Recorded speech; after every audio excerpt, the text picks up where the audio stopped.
He can 357. What's up, boys? Yeah, there we go. How's it going, man? You look like you've had a great day. Dude, you're feeling fantastic. Let me see. It wasn't bad. I'm looking for my phone. Where did I put it? I just woke up like literally 10 minutes ago, and I feel like you're on the opposite end of that scale. You've just been like 1 sec, having a rough time today. Yeah. Kyle and I were sitting down, and Woody's obviously on vacation, and so I was like, "Did we get an update?" So I was exercising, taking care of some work, and I was like, "Did we get an update from Woody on if he would be here on time or what the thing is? We could always do it without him if he's late." And Kyle's like, "Let me see." Oh yeah, he said, "I have just finished towing him 50 miles through the. Oh, I guess it's not going well." Like we both. Yeah. So today's course was in it's called the Swell of Utah. I hear swell and I think, dandy. Right? Yeah. Dude, this fucking place. If we need to resume nuclear testing, this is where you do it. There is nobody around. And our course was silly. It was like a big capital U when we could have easily just cut across the top of it via paved roads. Instead, we're taking these dirt roads.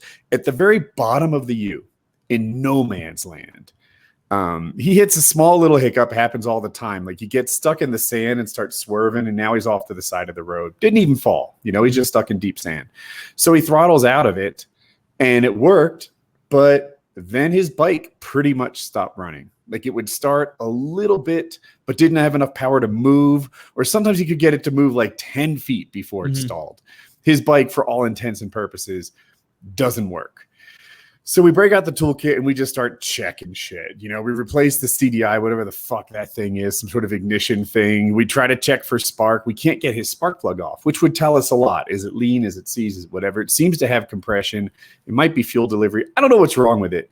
But a mechanic comes by in his car and, under his guidance, we try stuff for an hour. Did you call him, or was that happenstance? Happenstance. Yeah, no. Dude, that guy was going deep in the desert. Did he have any muffins with him? No. We're I don't know, maybe 2 hours deep in the desert, and he's he has 4 more to go. How fucking alone do you need to be? I don't know. I felt like we were alone. It's 104 degrees. It's 8,000 feet of altitude. Everything's exhausting, super exhausting, super fast. Yeah, we were yeah, we were plenty hot. It was it's all fun and games, and then it gets kind of real dangerous real quick. This is an actual fucking problem. And we tried to fix his bike. It didn't work. I had toe straps. I bought these $37 toe straps thinking I'm a moron, that I am a fool and his money who were soon parted. And they also work as tie downs. And I'm whatever. Maybe they'll come in handy. I'll pack Worst them. case scenario, this is some bondage gear. There you go. And dude, a week ago, I shipped my BPAP home for a smaller travel size thing because there's not much room on the bike. And I almost shipped the toe straps home too, just thinking that I'm an idiot. Why did I buy these? It's I'll keep them. Whatevs. And I had to tow him 50 miles out of this desert. And I don't have a big, strong bike or anything. I wasn't sure Inky was going to make it, but she did. She kept pulling. Wait, what's your bike's name? Inky, because she's small and she's black. I have 2 bikes. Inky, the other one is Kinky because it likes to get dirty. And you like to rhyme. Yeah. So anyway, Inky took us back to civilization. He bought me lunch, and I left him near a mechanic, a hotel, and a restaurant. And it's all right, with these things and money, you're in pretty good shape. I like to imagine that instead of taking him to any one of them, you just dropped him off in the middle of the street and you're all right, hotel's that way. It's over there. No, I even went to Craigslist and found him 2 bikes to buy. And I'm if you want to rejoin me, $189 delivery. These guys will put a bike at this hotel. You can take the hard pack and catch me, I don't know, in Salt Lake City or something. Oh, wait, you're leaving this man behind now? Yes, I'm now solo. He doesn't have a motorcycle. Oh, well, I thought you were going to make a joke. Maybe you'd chill there till his motorcycle got fixed, right? There's that's not it. No, but you see, you move slow when you take the whole thing off road. This is not bad. This is crazy. His bike broke. That's what I would do in reverse, right? I'm shocked by this. So it's so fucked that it's I don't know. So he actually gave me an update. I'll read it to you. That would suck. Was his bike new too before all this, right? No, not new. It was 2015, I think. Okay. So he said, the room at the Whispering Sands Hotel are exceptionally clean and the Wi-Fi is exceptionally fast. The bike's condition has improved a little bit and I can maintain 15 to 20 miles an hour. So I'm hopeful it's just a full fuel problem. I don't know. And I'm going to start taking the carb apart. I'm in contact with a local tow guy, or one of them that we passed on the road, and he will take me to Grand Junction. Perhaps I can get a U-Haul, but it's $4 a mile for 150 miles. That's okay. No, this he's financially successful. Anyway, there are options, and I'm hopeful the bike can be fixed. I think the towing operation was the most epic part of this trip. So he's fine. I found him 2 replacement bikes, and he's like, my wife is going to kill me. I'm like, asshole, you can buy a new bike every week. Like, yeah, you're fine. If you're looking at his statement, he can probably hide that somewhere in the weeds. A new motorcycle, I'm sure, if he's that rich. It's not like he does really well though. So you didn't offer to like pull that Dumb and Dumber thing, and where he just like hops on your bike and rides with you for it. The rest of the trip. Never make like that's how adventures are made, Woody. You need to get that man on your back and carry him. You guys are setting this all wrong. No, this is the standard protocol. You know, you take the guy to safety, you set him up. He had a hotel, a restaurant, and a mechanic nearby, and I found him 2 replacement bikes. That's right. That's right. You've heard the old adage, Taylor. Always leave a man behind. Yeah. He was talking about staying. You just drive away, just look at that. Flipping him. Woody, hang on. I've got a hang now. He was talking about staying at the Whispering Sands for the next 2 weeks. He's got the time off. Oh, we should go somewhere better than the Whispering Sands. I don't know. Look immediately sweaty. You guys and your high standards. That sucks. What percentage of the way are you through, like the actual trip? Is this over? This is well over halfway. No, not halfway yet. No. So North Carolina to sort of maybe Colorado's like the lower left part. I'm in Utah right now. It spends a lot of time in Idaho in the top left, and then goes back to Wisconsin and then home. Like a third. I think. Yeah, if things go smoothly, like they've been going, then a third. Dude, this is how it's supposed to be. So my only thing is like I'm just imagining a scenario where like you don't wait on him to like get repaired or get a new bike or whatever it is. But then you break down like in the middle of the next desert and it's just you now. And so now you're towing the bike strapped to your back and you're just... there is a higher risk now. It was nice to have a backup and to be able to get towed out. There's no one to climb down to the bottom of the cliff and pick you up now. That's right. Who is going to send my belongings to my next of kin? Yeah, you got to be extra careful. They're going to like scavenge them at most of the places where your belongings will be found along this ride. But yeah, it's a dangerous trip alone. There's bears. Dude, I knew it was sort of dangerous Bobcats. In theory, right? Like, oh yeah, what if you're out there alone?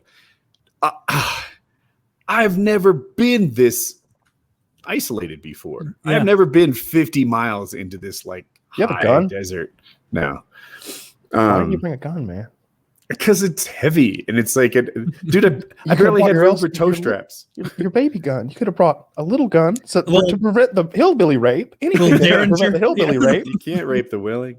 So, but yeah, we've had a couple of the mountain passes, the California passes. I wonder if I could carry a gun in all of these states. You don't tell people. Sure. Yeah, there's that. Utah for sure you could. But yeah, you're bouncing around between most of them. You're good. Colorado, I wonder. It seemed a little blue. Yeah, I think most of them you're good as long as it's like in your like growing luggage. Yeah, you're good if no one stops you. And searches and they can't stop you because you have a gun. And you're on a motorcycle that goes much faster. Right. You need a motorcycle. You literally need Judge Dredd to stop you at this point. It's funny, Kyle took this like you left him. Maybe, dude, I rescued him. That's how this went down. I rescued him. You did. You got him to the next town. I mean, I feel like if we took a vote right now, it just seems like you guys took off on this trip from North Carolina and like, oh, his bike broke down. Oh, so you're gonna wait around for him? Fuck that. No, you're wrong though. Like I've seen a dozen like YouTube videos where like shit like this happens. People start together and don't finish together more often than not. What do you think the chances are that he's actually going to get a new bike and continue on? Pretty good. Yeah. He'll either fix his bike or get a new one, I think. And then, I mean, a good day off-road is like 180, 200 miles. And a good day on road is like 700 miles, you know? So it wouldn't be too hard to catch up. You getting sore yet? You get sore sitting on the bike that long? At the end of the day, I can be pretty tuckered out, but I wake up every morning just fine. That's good. Oh, glad you're having fun. And it was only 50 miles of redlining your bike into some no-name Western town from the Oregon Trail. It was a pretty epic experience. Like it was a little, like it was funny at the end of it. I had talked about this. Maybe you weren't here, Taylor. There's this type 1, 2, and 3 fun. I keep bringing this up. Type 1 fun, super fun right now, right? It's a roller coaster. Whee, this is good. Mm-hmm. But maybe not like deep and impactful, or maybe it is. Type 2 fun is the kind of fun that when you recollect on it, when you recount the tale of the flat tire in the rain, like that was a good time. Yeah. That was cool. Type 3 fun is just not fucking fun. It's never good. There's been some type 2 fun on this trip, and I was talking to Chris about it. He's like, that was type 1 fun. That was the greatest. And I'm like, maybe 1.5. Like, I never knew there were types of fun. Now you know. Yeah, now I know. Yeah, that's definitely true. There's a bunch of things that are just horrid in the moment. Actually, was there? I'm sure you have look back water. Though. They're kind of like your best moments. Do I have enough water? Is that what you asked? Yeah, like how much? I brought 3 liters today, and I kicked the 2. There's a little bit left in the 1, so I'm pretty thirsty right now. Because that would be nerve-wracking, being hot and there has to be something in the back of your head like a little rationing, like, okay, well, if something does go bad, I want that extra liter just in case. I'm pretty thirsty Apparently now. That's not what you do. I don't know. I was listening to this expert, and he's like, when I was new at this, he rescues people. He's like, I used to save water. And I'd finish my mission dehydrated with water in my bag. He's like, now I just drink the water I need. I stay hydrated. Mm-hmm. And if it does go longer or wrong, that water is in me. It's not like I wasted that water. And I was like, all right. Yeah, don't dehydrate yourself rationing the water. And also, Chris had a lot. He had like 6 liters. So that's good. Because I remember, because I've driven across Wyoming, and I'm sure it's similar to that, where there was one point where it just said, like, last gas station 208 miles. And it's like, that can't be true. That's it. There's nothing. It's like, I was with my younger brother at the time driving across all of Wyoming, and I was like, have we seen a car? He's like, no, it's been hours, and not behind us, not in front of us, not a cop, no one coming the other way. It's just barren. There's trip here. So gas tanks on motorcycles sometimes have reserve tanks. And what it is you can picture the dipstick, like it sucks from 3/4 of the way down, and then you flip a switch and it sucks from the full bottom. That's a warning because we don't have gas gauges. Mine's EFI, so it doesn't have that. It just has like an idiot light that comes on when you're out of fuel. And I can't see it very well because I have my phone and my GPS in front of my gauges right now. And coming to this town, my reserve light goes on with about 40 miles to spare. Mm-hmm. And I'm coming into town, and I'm just sort of checking on everything. And I'm like, well, I'm 16 miles into my reserve tank. Yeah. So you're telling me I have 24 miles and then I just stop moving forward? Yeah. You're telling me I could die if there wasn't this bullshit down there?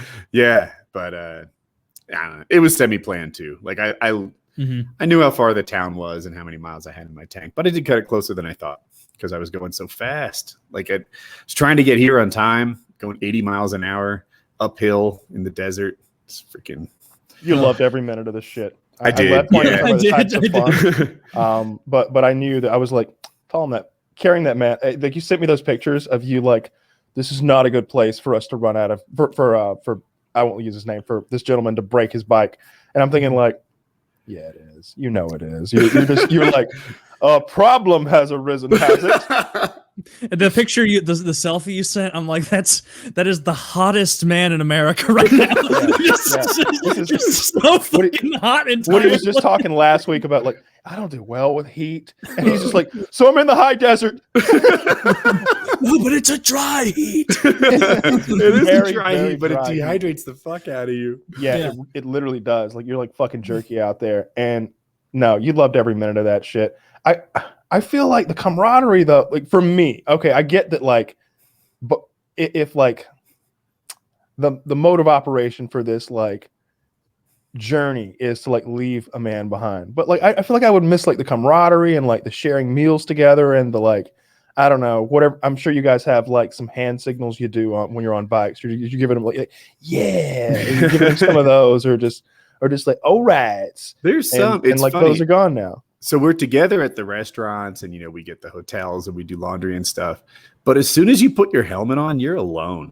Like it is really solitary as soon as the helmet. If I were doing on. this with you, I would want us to have like a comm system so we could like chat.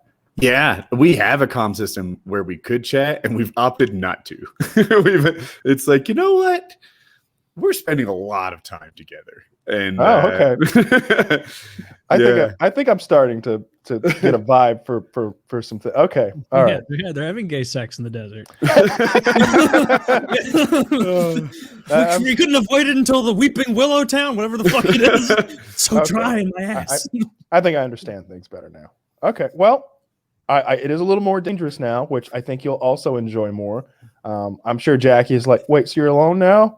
Yeah, I haven't told her yet. I haven't showered. I haven't changed. I just came in. I set up the computer and did the show. Well, we appreciate it. We were. I thought we were just going to do it without you at one point because I was like, how do they? I'm sure there's a little bit of thought process of like, all right, what's our next step now that you're broken down? Because I didn't know what the deal was going to be. Like, is it a situation where I leave you and go get help? Is it a situation where you hop on the back of my bike and I drive you to town? I honestly didn't even consider towing his bike. I didn't know that was going to be an option because I guess I didn't know he had tow straps. We thought of all those choices. Like I would have to drop my luggage back with his bike and to carry another person. Mm-hmm. And so I could have towed. I could have just Dumb and Dumber style put him on the back and taken him to civilization. But it just seemed like it solved a lot of problems to tow all the gear out. Yeah. And it's a lot to ask of my bike. It sounds like you did it the easiest way. You got everything, all of your stuff to the right place without having to double back. Yeah. And it worked. But I'm sure you've never done anything like that before. Like, what if your bike had stopped working 5 miles into that? Because I'm sure your bike was hot, from doing what it had already been doing. And like to let the clutch out. In there. You know how you let a clutch out. You can drive a stick shift. Yeah. The clutch is slipping for like 3/4 of a second, maybe. No way. Oh no. Right. Like, you know what I'm saying? As you let the clutch, you let like that process of engaging the clutch. Is okay. I thought you meant that like it's like it's not. No. It's not working. I am halfway on the clutch for like 15 seconds as I'm trying to get the two motorcycles up to speed. And I'm like, this is maybe the longest I've ever rubbed a clutch. But yeah, we did that a couple of times. But everything worked. Everything worked. Yeah, motorcycles aren't known for their towing capacity. No, not really. Like you said, there was a part of you that like Chris has clearly defined the adversity to be cooler than the cool parts. You went there thinking that like Cinnamon Pass, California Pass, like these giant Rocky Mountain passes where you go up to 14,000 feet across the Rocky Mountains. Like those are supposed to be the most epic parts of the trip. But Chris liked breaking down in the high desert. I prefer, the driving. Yeah. To me, I think those like, I don't even know what it's called, but like in Forrest Gump, that really like flat desert road that you see in a lot of movies in the Southwest, wherever the fuck it is. Where it's the trip here. Dude. But that's pavement. I know, but I wonder. You're out in the sand dudes, like in The Good, the Bad, and the Ugly, when they torture each other in the desert. I was thinking of Forrest Gump today because I'm driving and it's just like pastel colored cliffs on either side of me. The sky is huge. I can't get past that. Having lived in North Carolina for so long, there are trees everywhere. Yeah. And the buildings are like taller, like everything's like 2-3 stories around here. Like a 1-story building is an oddity. Out here, there's nothing. It's just like the sky is huge. It just like where my knees are seems like the highest thing around, and the whole sky is gigantic, and these pastel cliffs and the distance, and it is outrageous. I see. Go ahead, Kyle. What were you gonna ask? I didn't want to interrupt you. I was just trying to keep my question loaded because I forget things so easily. You've given us your route many times, but you're not going through Arizona, are you? I don't think so. I think that's south of me now, right? Yeah, it's southwest. Yeah. Oh, actually, no, I went through a little New Mexico, and I was just think- going to say the most beautiful place I've ever been to was called Sedona, Arizona. Uh-huh. I think it's kind of a tourist trap, probably. Okay. It's probably, but it's that because of the views. They have like one of those little like touristy trap towns with like they have a cowboy and an Indian who walk the streets like in full like dress costume, and they've got like tons of gift shops, but like fancy gift shops. Like it's not somewhere where you go buy like an $8 Rubber knickknack. sharks and shit. Yeah, they've got like $1,000 knickknacks because I think like a lot of more affluent people like vacation there. Like they had like one of those blown glass shops, and I'm like, I'm gonna get some blown glass for my mom.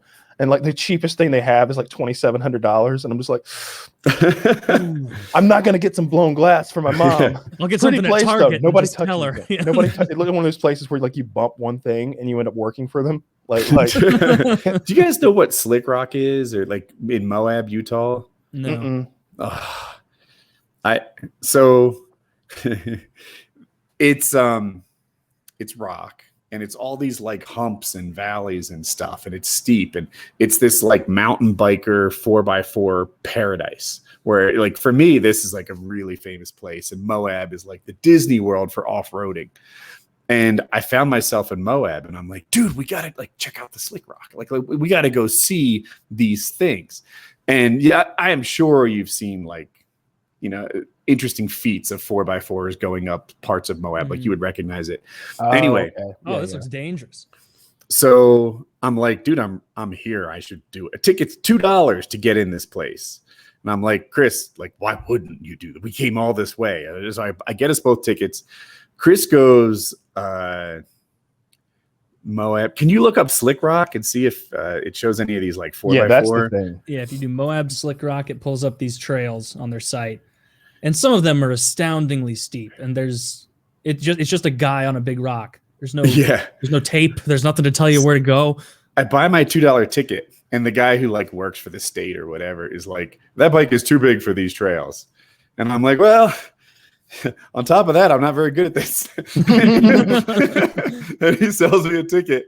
And I thought I would ride my motorcycle where the 4x4s were going, like, follow the Jeep trails. Mm-hmm. But I've never been here. I don't know what I'm doing.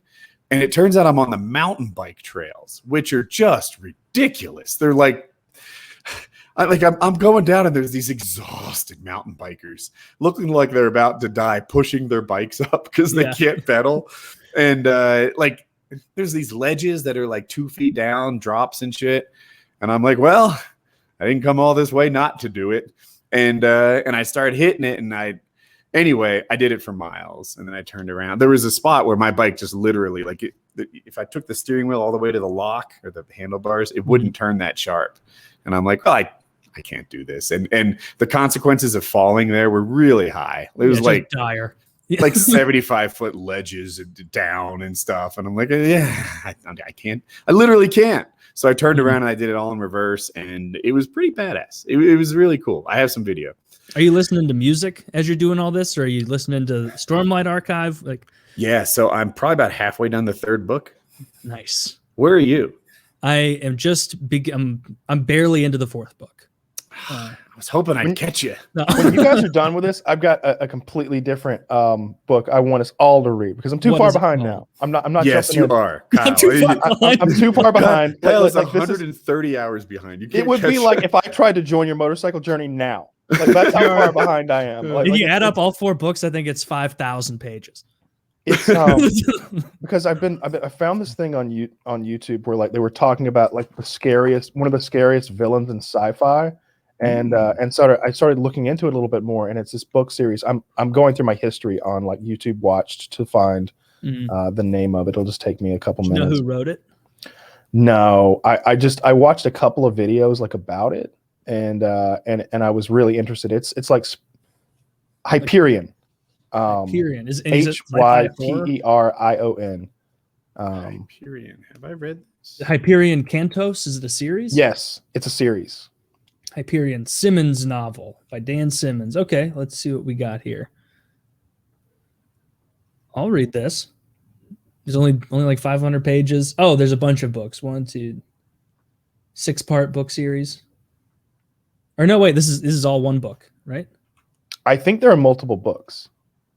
Okay. This is not the one I'm thinking of. I watched haven't like read 20 this. minutes of YouTube about it, and I stopped before I got to any like serious spoilers.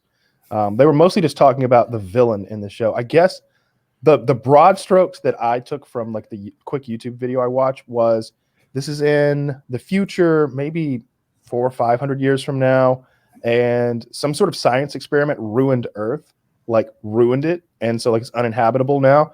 But we have made it to a bunch of other star systems, and we've connected these planets that we've colonized with some sort of a like fast track type travel system. It's not as if we can just like take off into like space and like get anywhere at any speed that's reasonable. But if we're on like the fast pass system that we've got connecting our planets, we can jump from one to the other very quickly. And we can also communicate to them very quickly. But then there are these like outback planets that are not on the highway system, and they are really difficult to get to. And Hyperion, I believe, is one of those planets. That's cool. And there's a couple of the things that were on Hyperion. It seemed like there were like some artifacts from an alien race that like they don't understand.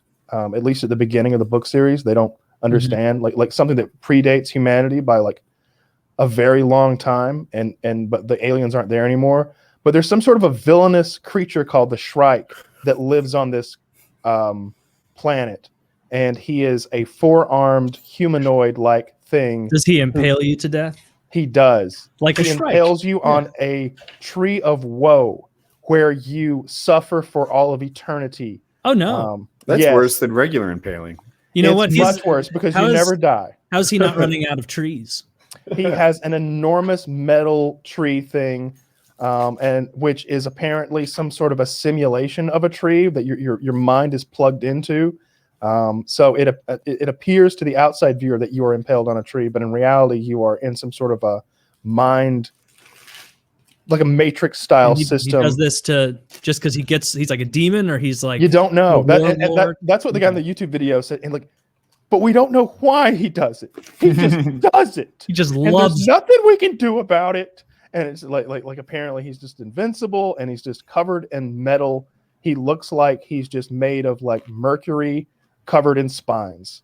And he's just a real scary figure who tortures his victims to death for unknown reasons. And Well, we'll have to they read. said- I just bought the paperback, so we'll figure. they made it sound like there weren't like 100 people on this tree. There weren't 1,000 people on this tree.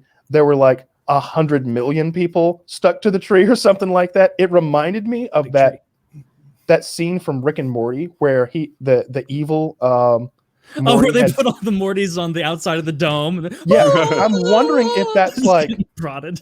I wonder if it's a reference to this book series now, because it sounds like he's got like a huge amount of people suffering continuously, and I'm like, why would he do that? And like maybe that's what that was referencing. That what does he Rick and have to Morty gain? episode. What does he have to gain from this? And I'm sorry, Carrie. I don't know. I'm curious. Like maybe we watch or read that together whenever I'll you read guys that for have sure. this wrapped up. But I mean, you would love this series, StormLight Archive. You would really, really enjoy it. Like it's right up your fucking alley. Like he does such a good job. Like I was reading like his website, which I've said before. This guy is like, it's like he's going out of his way to like Dueling Birds, George R.R. Martin, where like if he doesn't give an update on his book, he like didn't give one for like 8 days, and he's like, I'm so sorry. He's Mormon. He's like, I'm so sorry, guys. I'm on vacation in Zurich or whatever, but I did bang out a few chapters while I was here, and I plan to get back on board, and you know we'll get blah blah blah blah blah. Blah. Like he just tears through it like a 1,200 page book every 2.5, 3 years, which is a lot of work. But I'm loving this series. This is my favorite fantasy series I've read in fucking forever. The amount of depth where there's like 5 ideals and 10 gods, and there's 100 layers to everything, and every time. But you it think also you're gonna moves, understand it- right? Yeah. Unlike Tolkien, who we all know is not a very good author. Like he doesn't just spend 6 pages explaining how dark it is or how stony the road is or whatever. Like sometimes they just go into super detail that doesn't progress the story along. This guy progresses the story. Like it's pretty good. Having said that, I am a little concerned some of these main characters are getting too powerful, right? You've got Kaladin, who's literally a fucking Jedi who can fly now, right? He's got a sword that slices through anything.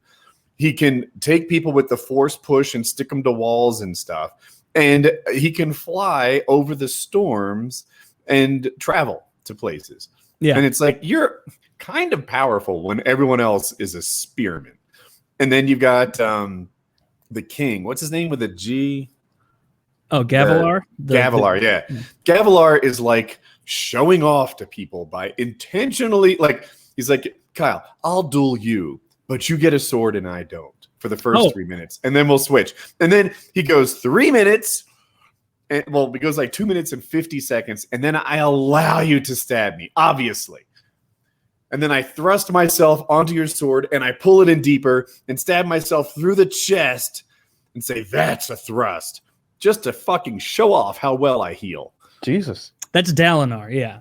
Can't you just cut this guy's head off? Doesn't that work? You know, that would be the better way to do it. It's just cut someone's head off. But you're right about like the escalation of powers.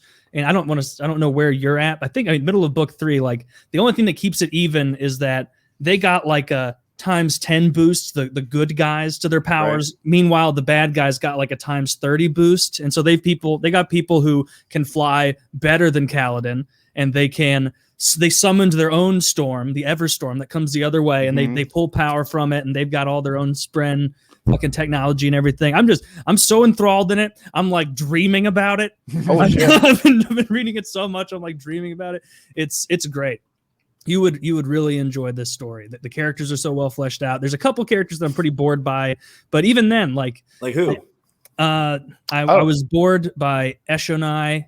I'm bored by Venli. The Parshman, the Parshendi part of the book is like, I got so worried in book 3. I'm like, oh no, he's going to spend a lot of time on these folks, and I just don't really care that much. I want to get back to Dalinar and Kaladin and Shallan and Jasna and all them.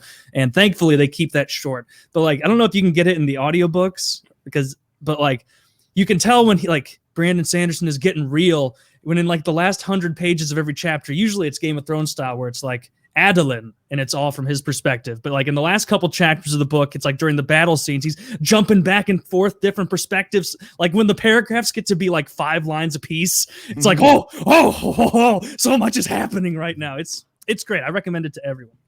So another book series we could go to that's also like crazy long and epic is Dune, Frank Herbert's Dune, and they are making like a massive like $250 million movie about it. You read that one? I don't know. I have watched the movie. The books are extensive. Are they supposed to be better than the movie? Well, all right. So the movie is known as one of the biggest like flops of all time because I've seen it. It sucks. Yeah, it had an incredibly. It took years and went through like crazy production process. They're making a new one though, not a sequel either. And this time they're going to make it like multiple parts. Because there's so much going on. Like just doing the first book in one movie is nonsense. It's like with Lord of the Rings, it was super nonsensical, right? To make 3 Hobbit movies, it made no sense. Right. The opposite is true for Dune, and trying to make like, what, you're going to do the first Dune book in one movie, the whole book?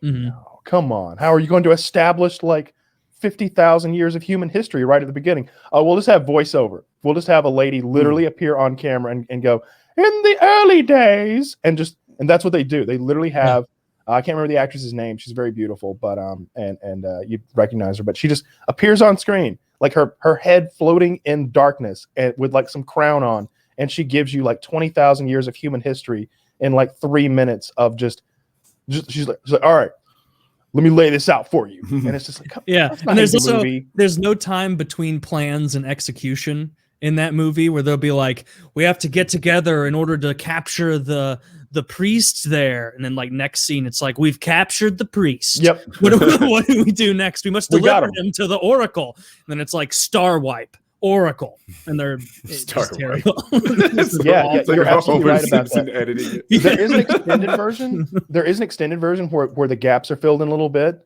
and that's the version I prefer. But I do like what's going on in that universe. Every universe that does this sort of like sci-fi, like space travel thing has a hard time with like how the space travel works. I'm always interested in that. Like Star Trek does a completely different thing than Star Wars, and oh yeah, in Star Trek they're warping space. In Star Wars, They're They're just going fast, right? No, their ship is actually going to some sort of a like subspace realm where if your star drive like cuts out in the middle of it and like malfunctions, you just end up there forever, float like in this other Star realm. Wars? Yeah, in like another dimension. They never really cover it in the movies, but that's how it's working. And then like in Dune, they've got like these hyper evolved humans that do not look human anymore. They look more like what are those like sea cows? They look like sea cows floating in like big tanks of liquid. They just look completely disgusting, and they've been like hyper evolved by using the spice melange, which is like the MacGuffin of the whole movie. Mm-hmm. Is that on one planet called Arrakis, in the entire known universe, there is this stuff called the spice, and the spice is like, I don't know, it does everything. Like not only does it make not only is it a fun drug to use, like oh, I feel great, but also like it over time it turns you more and more into a superhuman. Like you start getting powers, like all sorts of like low level powers at first. Then your eyes start glowing blue in a really cool kind of way. But it also like powers space travel. Where at the end, out of left field, they just like leave and go to some jungle overgrown and find an old guy in there with a bunch of cats, right? No, that is not that movie. Which one's that? I don't know what movie you're talking about. With the jungle cats. No, okay, whatever. But that sounds like Congo or something. Which is that the movie where on the end he sits on a park bench and it turns out that the kid's not retarded?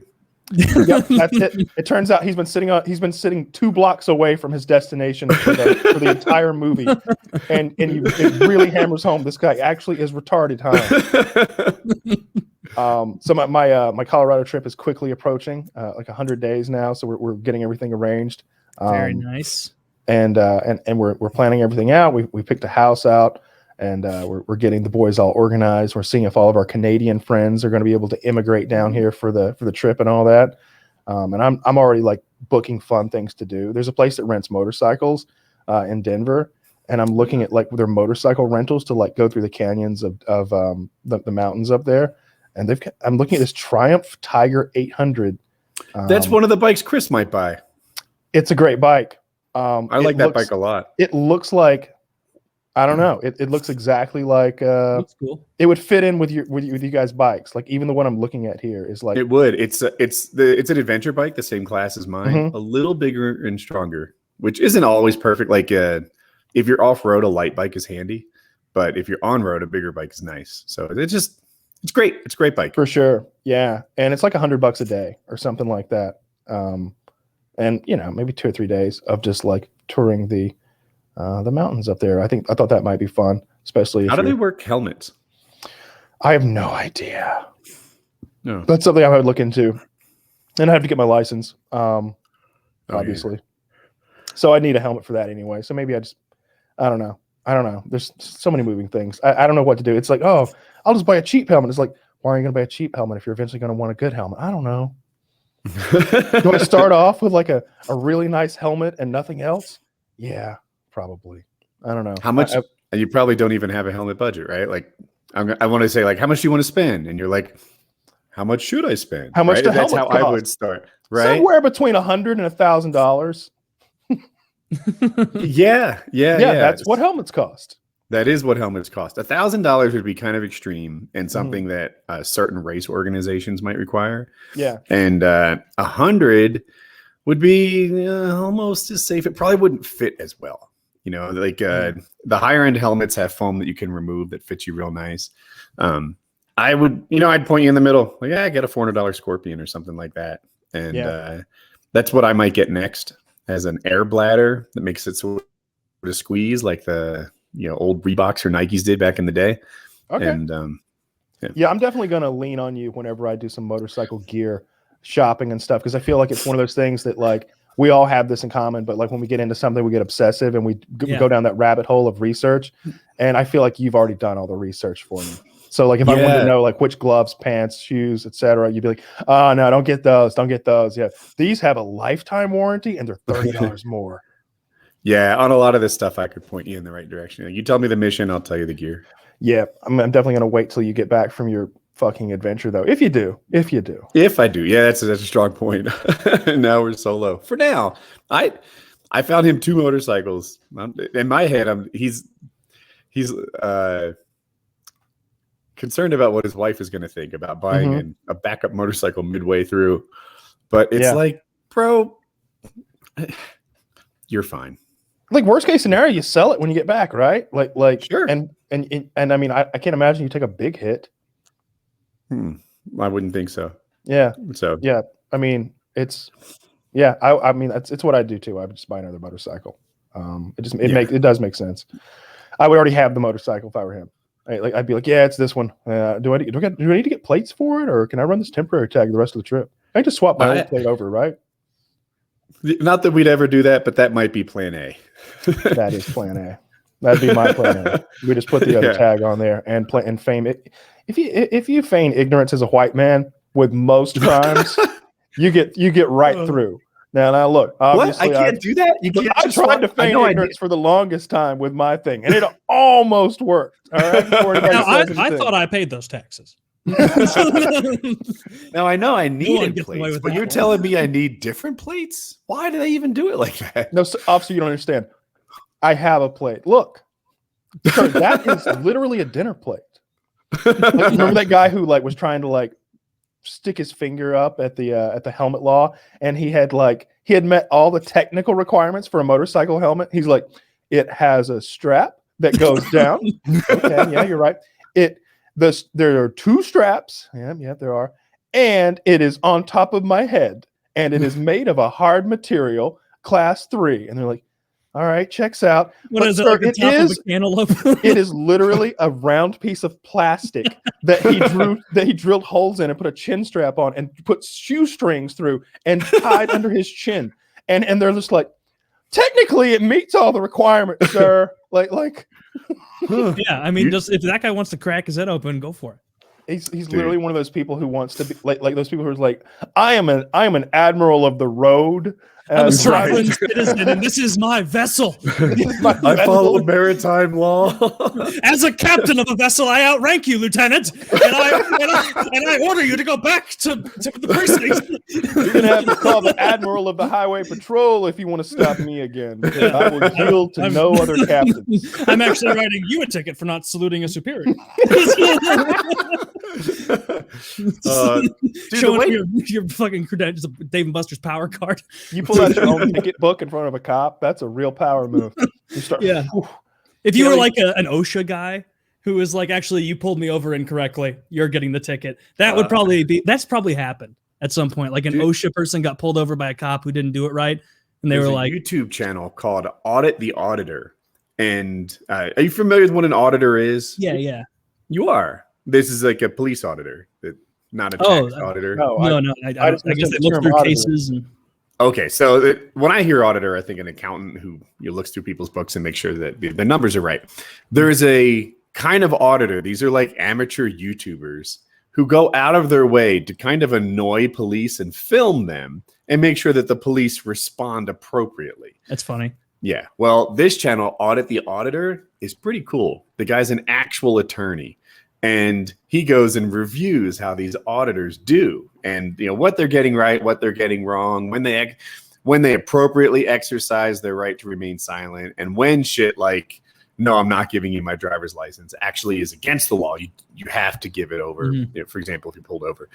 But if you're walking around and they ask for ID, you can basically be like, no, I don't answer questions. I don't want to give you my name. They're like, why are you filming me? Like, someone called us and said there's a random dude filming this federal building, and it's like, I'm doing this to get you to come. But I'm not going to say that. It's so funny you said that, because that show that I keep recommending, Mr. In Between, he is an expert of his rights. Of his rights. Like, the police come to his house and they're like, yeah, we heard that you went to a lady's house this afternoon and threatened her.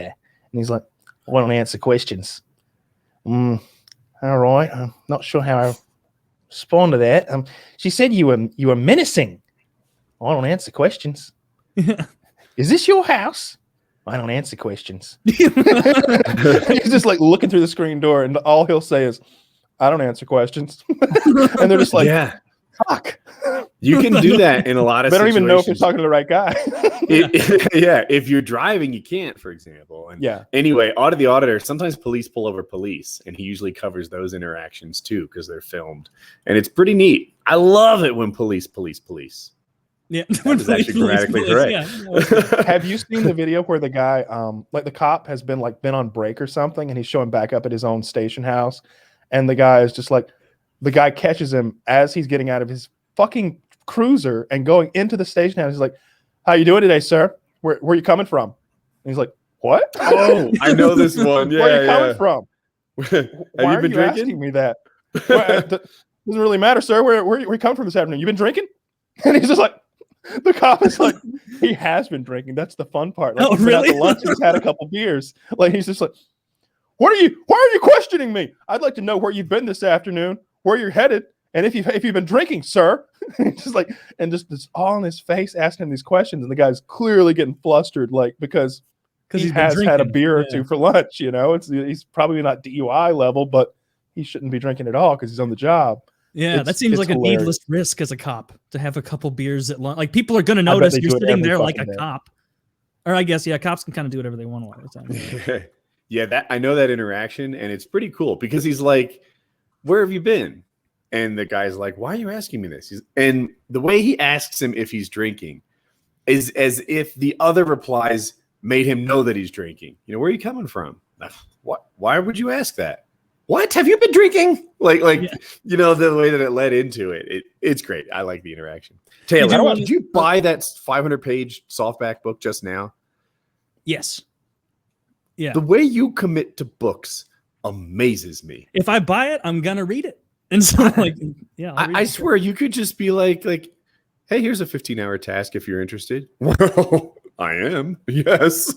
I will do that right now. I'm signing up. Like Kyle was saying, like we all have this like fixation on things where we get so obsessed. So like I haven't watched a TV show in earnest in well over a month. Like every time it's late at night and I like want to decompress or something, it's just fucking book. Like read that. Your level of reading is next level. I see you read and the progress you make, and I'm like, is that what it takes to spell that well? Because I'm not sure it's worth it. I like Audible. Like Audible's so nice. I like going at my own speed. I like whenever they advertise with us because it's like, yeah, they really are the best fucking service. Like I've got so much shit on my Audible that I need to get back to. I still haven't gotten back to the series with the fucking Helldivers. Like I'm still in like book three. Like I'm like 5 or 6 hours into book 3 or something like that. So fucking cool. And I own the rest of them. I need to get back to that. I'm Audible's looking at my Audible right now. Like it's nothing but Stephen King, Helldivers, poker. Get your and Brandon 40K. Sanders. Just look up StormLight Archive. I bet you got a free ticket or coin. I've got or so whatever. many. Yeah, Oh, go get them. Get them. I think StormLight Archive is kind of expensive, so you'd want to. The way we do it is if a book is under like $15, we might just buy it, and if it's one of those like $45 books, we tend to use the tokens. I do the same. It's definitely a smart way. Yeah, same here. So this book is $32 or 1 credit. Yeah. Take the credit. Yeah. Don't use your credit on a $9.95. And they're trying to tell me that like it's only $32 because of Prime Day, and it's normally $64. Jesus. I don't think I paid it's $64. The Way of the Kings. The Way of that's book Kings. 1. Yeah, that's the first book. Yikes. Very good. You'll like it. I mean business with this content. I may have to pirate a book. Did you see how long it was? I didn't. It's like 47 hours. Holy shit. Yeah, I know. Yeah, That's but book 1. What do you have book, to if book I'm 2's like one of long those as guys that, who 3's if you're one of those guys who does the voice work for like books, right? They come along, they're like, yeah, it's a 12-hour book. Awesome. I'll knock that out this weekend. Yeah, it's a 22-hour book. All right, 3-day weekend it is. Sir, it's actually 60 hours long, and they want you to commit to 8 books. I was wanting to go on vacation this summer, though. It's actually slated to be a 10-book series. Is it really? It's going to be 10 books. Like Is that for real? Yeah, I think it is. I saw something on the Reddit for StormLight Archive where it was like the list of like, well, obviously there's no titles for those because they're all about 2.5, 3 years apart. But yeah, you'll really enjoy it. It's a ton of fun to sit and listen to, just like it is to read, I'm sure. You want to watch this quick little like 1-minute thing from Mr. In Between? Sure. Zach, will you play that video that I linked in there for us, please? Mr. In Between. kind of straight, kind of gay. Like it both. It is possible Zach stepped away. Maybe he did. Oh, there he is. I don't answer questions. We don't have audio. Oh, I don't have the audio on it.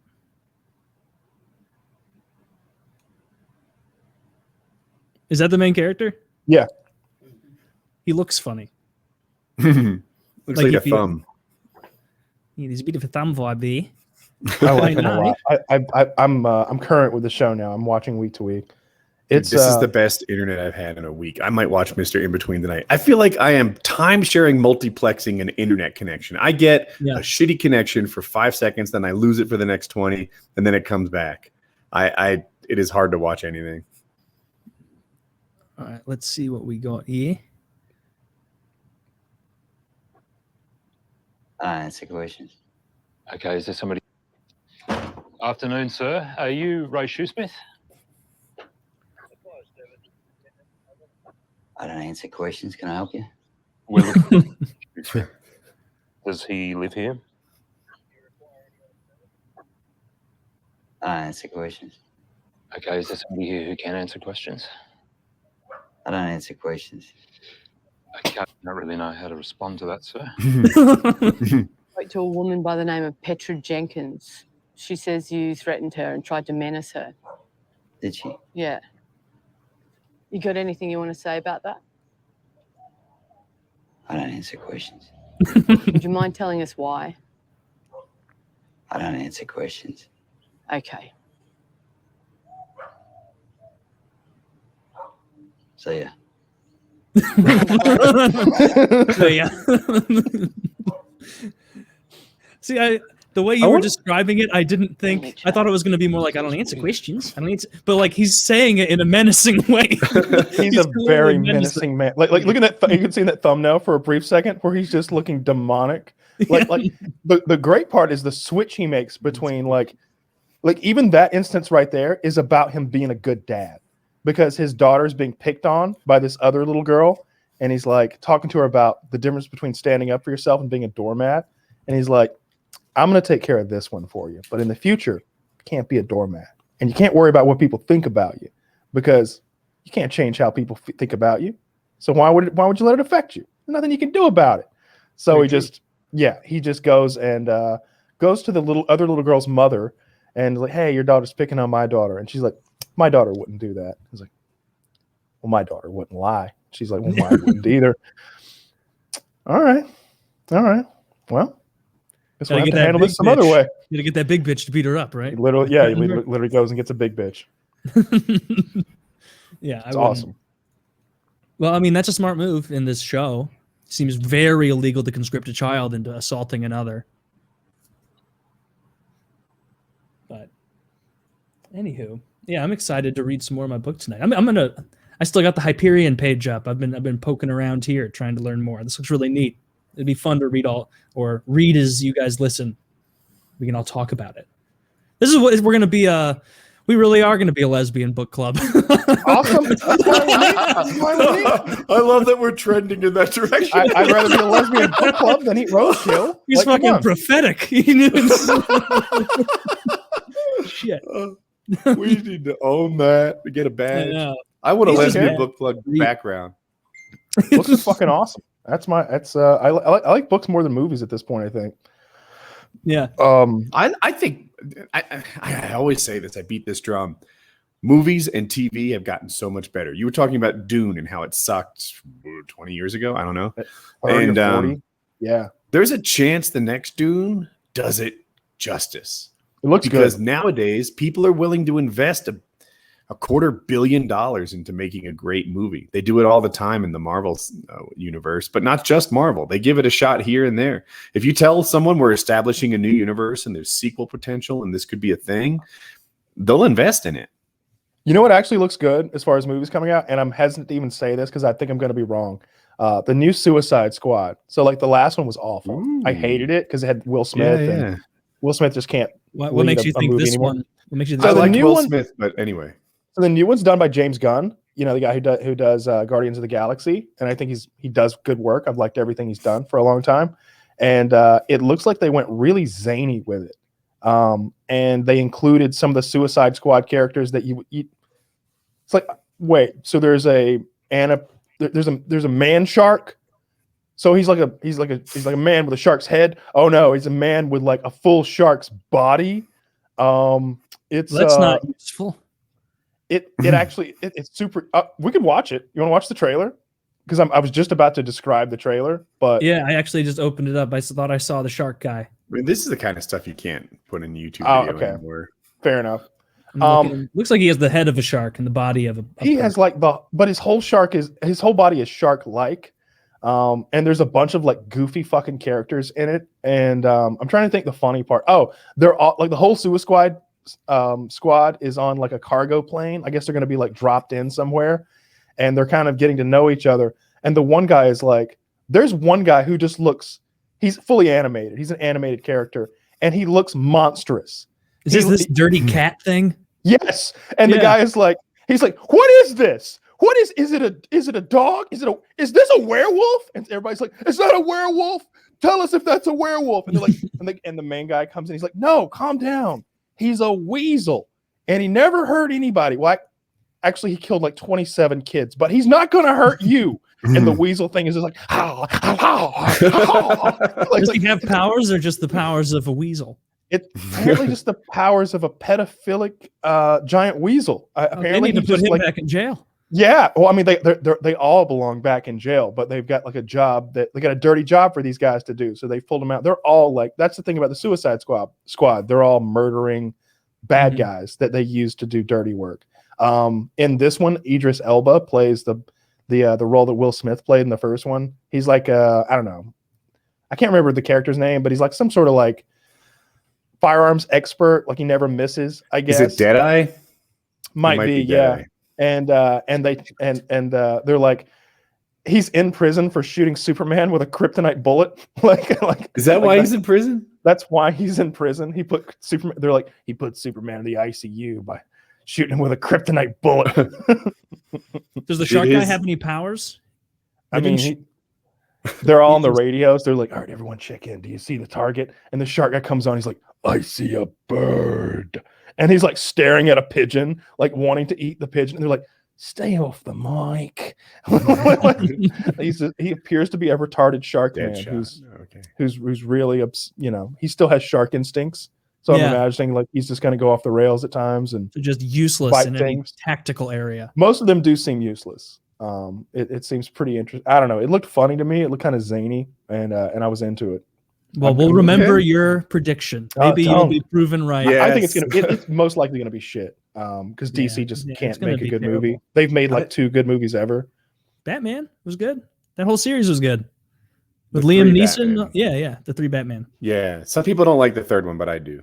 Yeah, I thought the third one, doesn't stand up to the second one, obviously. But Tom Hardy did a good job. He did as good with that character as he could. They fucked up his voice and his delivery. When you get to the end of that movie and they all have a fist fight in the streets of Gotham over a nuclear weapon. Okay, that's really just like, come on. It's broad. First of all, Batman in daylight doesn't work. You can't have Batman walking around like in daylight. It doesn't work. He looks like an asshole. Criticism before, but like Marvel does it and they own it. And they say, like, look, this is a fictional story. You're going to have to work with me here, right? Like, they remember at one point, Hawkeye's talking to maybe Wanda, and, she's not sure about it. What am I going to do? And he's like, I've got a bow and arrow. None of this makes sense. Let's go. Are you in or are you out? And that's what makes it work, right? If Batman had that scene with Alfred, and Alfred was just like, "Sir, it's daylight. Everybody's gonna see you, in your cod piece and everything." He's like, "I know it's super embarrassing, but bat's got to do what a bat's got to do." Something to acknowledge, so they don't know my real dick size. Master Wine, this is getting embarrassing. Yeah, my throat, Alfred, my throat. Master Wine, your father made me promise to never let you do anything this cringe. I have to do it, Alfred. I have to go fist fight Tom Hardy at City Hall. Like, why does Tom Hardy have a gun?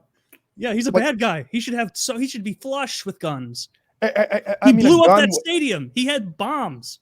No, they only have bombs, but no guns, and like huge oversight.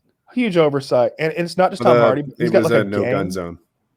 Yeah, his gang of like just kind of riffraff, like fist fighting ruffians. Yeah, no, Like- that was like- his whole gang of ruffians was like previous home, like 2 days ex-homeless, where he just drove around like, join us and I will give you soup. And it's just people jump in and yeah, it was the terrible. Joker's whole character seemed a little like the Joker is just a really bad decision maker. That's the scoop on him. How are we incredibly gonna wealthy guy though. Like how are we gonna deal with a guy who makes such unpredictable decisions? Yeah, I don't know. I think it was that like he doesn't always act in his best interests. hardly ever So he's does, doesn't unpredictable in that way. But he also seemed to have like endless money, kind of like Batman does to like buy. And he didn't care about money because he burned like what must have been $1 trillion or something. Right? Fighting inflation. I mean, honestly, that would have really like the economy would have been booming after that, right? If he burns $1 trillion, How would that help the economy? I don't. If it Well, you seems like see the what dollar he would be takes strong. money out. I don't know. It's like an international trading. All of a sudden, the dollar is super strong. I need a lot of infrastructure work over there in Gotham City now. That's going to be. Yeah, I That's gonna can't put pick it that up. together. I'm like, wouldn't it have been better if he just took the $1 million and spread it around? If you'd Yeah. gone to a hot air balloon and dropped it and made Wouldn't everyone that like cost the like Joker? hyperinflation though? If he just pumps $1 trillion I'm into the not economy? sure that the $1 trillion existed in either case. where did he rob that? Where did he get that money from? Just a I think series of he banks, right? extorted that money from everybody. Like he made everybody give him like $1 billion or something. I don't remember. Yeah, what he that did. whole like racial cavalcade of gangsters. Yeah. It was like, and then like the black guy, the white, obviously like Eastern European white guy, like a Chinese Japanese or Chinese guy, and they're Yeah. all like freaking out when he lights it on The fire. United Nations of criminals in a kitchen somewhere. Yeah, these guys are flush with cash, and they're what was that thing where they're even the Joker's like, you're so afraid of the Batman that you're sitting in a kitchen shaking, like all that shit, and it's like that's not how this would go. They'd be up in a penthouse somewhere with like armored walls if they were that spooked. They wouldn't be like hiding out at Denny's. Batman's one of my favorite superheroes, but I could smoke Batman. Like he would be so easy to kill. Like it seems like he always shows up if you start doing some crime, so then you just shoot him, right? You I could don't know why like they have such a hard time shooting this guy. honestly like just wait, like they know what his identity is. Hire a couple of crackheads to like run him down when he's leaving a gala with his car. Like that's it. His legs car break. kind of stands out. Yeah. No, not in his car. I'm saying when Yeah. Batman is leaving the little gala with his woman, Joker just has a couple people drive at him, kill him and his date. I would have been a so much better Joker. I would have burned fake money. You've got I the would've- accent down. I'm impressed. You can do the impression. I would do, yeah. I would have kept the money. Actually, that would have made me not the Joker, just a normal criminal. Yeah, pretty much. I wonder if there's good money in reading audiobooks. I don't Like know. being the voice guy. Yeah. I wonder if No, it I'm depends sure how they do popular other the stuff. book gets. I bet they do lots of voice work. Like I bet they read books and they also like Probably video games and all do sorts like of video games and like animated shit and stuff like You guys that. are so because- good at accents. Do you think you could do it so consistently I'd know who the character is? Because when I listen to an audiobook, sometimes I barely know their names, but I hear their voices and I instantly know who we're talking I know about. I could not. Yeah, I don't think I could. I mean, you'd have to No. do a voice that was just slightly off of your own so that you wouldn't lose yourself like in the 47. I was thinking, like, if I was to do an audiobook, the main character would sound like me. Yeah. So he's covered. I would love that. Like by chapter 3, you have to give like a little, prologue. Like now all the characters sound like I've seen different ways of doing it. The guy who does, I may be wrong about this because it's been a while since I've listened, but I think the guy who does Helldivers just does the same voice for everyone. Really? I think maybe, and I know that the guy that does the Hannibal Lecter movies like Silence of the Lambs and Red Dragon, I think he just does, like, he can't do voices. He has the most deep, manly voice I've ever heard. So like, and I've talked about this before, but there's the one scene where husband and wife are driving the car, kids in the back seat, and the wife leans over and it's like Valentine's Day or her birthday or something. He's like, well, what do you want? But in the reader's voice, he's like, well, what do you want? And then the wife leans over and she goes, you're big prick all night long. And like when he says that, I'm just like, oh, No, You it's made it like, gay. How did you that's make his girl heterosexual voice. sex between a husband and a wife gay? Put it in my pussy. all night long. Like he's I want you trying to to do a put it in girl my voice, but he's got the most gravelly, deep man. He's like a Gears of War character actor. Like he sounds like he should be wearing 800 pounds of armor and fucking stomping mutants out, but instead he's doing the full read of Red Dragon. Boys, I have had a day. Yeah, let's. Well, we can cut it wrap off so right Woody here. can go to bed. I bet when you take a shower, it's sandy in the bottom. Oh, dude. Grimy. The bathtub is dirty afterwards. Yeah. All I'm gonna right. go eat some PKN 357.